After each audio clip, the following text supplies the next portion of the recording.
Welcome to Lunchtime with Dr. G. In this video, this is number 2 in the blood clotting videos. I will cover the causes of blood clots, the recent trends, research, and what you can do if you suspect that you may have a blood clot, if you just want to screen as a preventative measure. What causes a blood clot? Prolonged sitting in a car, if you're traveling on a plane, or if you're on prolonged bed rest. Pregnancy, smoking, obesity, birth control or hormone therapy, trauma, injury, like if you have a broken bone and you've damaged your vein or artery, some major surgeries, family history. If you have a family history of blood clots, then you may be higher risk of developing blood clots. Autoimmune disorder, if you're older than 55. Once you get older, things start to slow down a little bit. Liver and kidney disease, as well as risk factors such as high blood pressure, high cholesterol, and diabetes. So those are 3 big factors that you would need to look out for as well. But at the same time, we cannot rule out the reset vaccine. As a physical therapist on island since 2013 until presently, I have never seen so many blood clotting issues in the young, the old, and the in-between. I started noticing an increase in 2021 here on the island. Approximately 90% of my home care patients right now are stroke victims, and that does not include those that are in office. When someone gets a stroke, it's a big financial burden for the family, it puts a strain on them, and it's ongoing day to day, and they have to have extra care. What I've been online looking, and I've seen a forum with embalmers. I'm not an embalmer, but I saw a forum that was very interesting and I wanted to share it. It also is important to note that this may not occur in everyone, but we cannot deny that it exists. In my readings, I came across a forum where embalmers from around the world have been sharing and finding numerous long, fibrous clots that lack post-mortem characteristics, and this is the way that they describe it. I'm reading directly. They describe the clots as being large, sometimes very fibrous and rubbery, stating that they have been seeing these strange clots since 2020 to 2021. They did a lab test they tested the clot in the lab. They used inductive coupled plasma mass spectrometry and some other ways of testing. And they found that it was lacking in iron, in potassium, and magnesium. They also suggested that it was formed by something other than blood. Experienced embalmers are saying that these clots are not normal. They're not normal findings, and they're stating that they are unable to obtain total body vascular access from one site. The embalming process has become more difficult, causing embalmers to have to drain multiple points instead of a single spot. So it sounds like they would normally spot one area and just drain the blood, whereas now they have to go in and make sure that the blood is drained from the extremities, like from the arms and everywhere else, to ensure that it's not staying there when it should be already drained. So that's something that sounds as if it's recent that they had to develop. An article in the Journal of Thrombosis and Homeostasis in 2022 looked at vaccine-induced immune thrombotic thrombocytopenia. So that's a mouthful. We're going to call it VITT. They looked at that and how to diagnose and manage this condition. VITT is caused by antibodies that recognize platelet factor 4 binding to platelets, so PF4. It is a rare but severe immunological response to the non-replicable adenoviral vector-based COVID-19 vaccines, such as the AstraZeneca. Extreme activation of platelets and coagulation system leads to high risk of death from venous and arterial thrombosis of secondary hemorrhaging, bleeding out. The World Health Organization provided a guideline back in 2021 on the diagnosis and treatment of this same condition, the VITT. VITT presents as cerebral in the brain, venous sinus thrombosis, DVT, and pulmonary embolism, which is clots in the lungs. and arterial thrombosis, and may involve multiple vascular beds or areas. So different areas in the body can have clotting, including the splanchnic vein thrombosis, which is kind of like the digestive area, goes through esophagus and out through the rectum. Symptoms will be abdominal pain, gastrointestinal bleeding, so bleeding of the stomach, nausea, vomiting, diarrhea, and fever. Sometimes the symptoms of the VITT can begin 5 or more days after vaccination, and not typically beyond 30 days, except where the disease may remain subclinical for longer.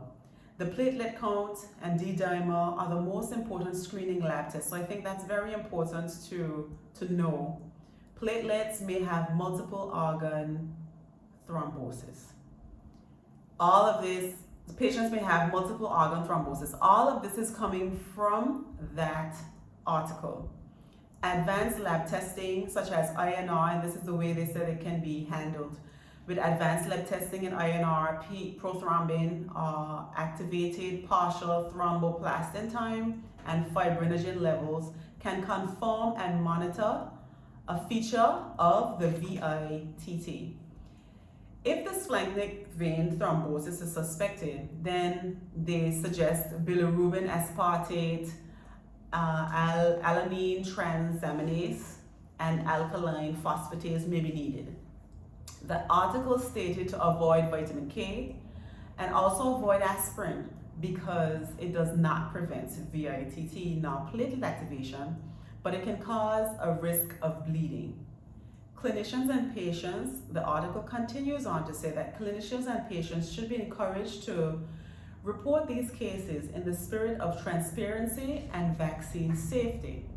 Another source stated that the vaccine is thought to have saved about 1 million lives from COVID, and it was a very trying and troubling time. However, rare blood clots shapes are being seen around the world. We cannot deny this. The hypothesis that they hypothesized that AstraZeneca vaccine is made of COVID genetic material combined with weaker versions of the common cold. Again, I am just remembering what they stated in the article and sharing it. They're stating that it was injected into the muscle and sometimes it can leak into the bloodstream. It can attract a protein in the blood, platelet factor 4 again. So platelet factor 4 can be attracted to it. And the immune system confuses PF4 for the virus and releases antibodies to attack it. So the antibodies clump together with PF4, triggering blood clots. It is also very important to note that this may not occur in everyone, but we cannot deny that it exists. What can we do if we think that, you may be at risk for a clot or you just want to go and check? There's a screening that, you can do at the Hughes Medical Center that is now available. It's called a vascular screen of veins and arteries. They use the Doppler ultrasound to check your arteries. And this is really great, I think, because it can check different areas, not just one. The internal carotid artery, which from the neck to the brain, the aorta, we're talking about around the heart area, the inferior vena cava from the belly to the legs, the iliac artery, the pelvis, reproductive organs and the legs, the femoral artery, the largest artery at the hip area, also feeds down into the legs, and they'll also check the legs for clotting. So that's a very good screening tool. The next one that is available is through blood tests. It's a blood test screen. Check the D-dimer, which is also something that was mentioned in that article, that they suggest that the D-dimer is a very important one to check as well. CBC, which is hemoglobin, and platelet levels will also be screened and checked there. And cholesterol levels. We know that cholesterol causes a buildup of atherosclerosis, which is plaque in the arteries. And so that's also another important one to check. They're gonna check, they're gonna know what to look for. So they have other tests that they can do. You can call the Hughes Medical Center at 497-3053, or you can stop in and speak with one of the nurses or doctors there, and I'm sure they'll be more than happy to assist. General lifestyle changes.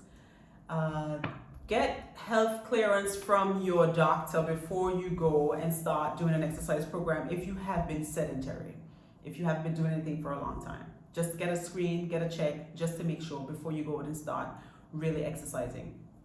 Cook with less salt. We all know this. Have less fried food.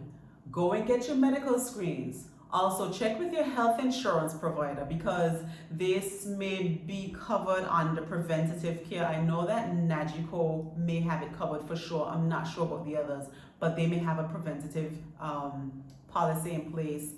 But call and see, because everybody's policy is a little bit different, and it would be important to know if you would be covered. Safety.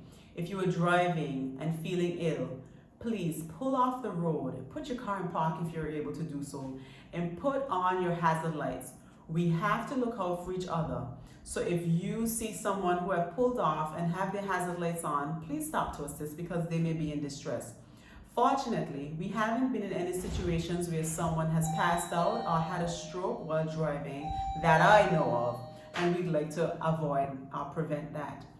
Don't forget, the reason for these two videos are mainly to inform the public so we can help each other and be proactive instead of reactive. So share the video so at least one person can be helped, but we cannot sit down silently and we are losing our loved ones, and we can help them by screening. So let's be proactive. Thank you for watching.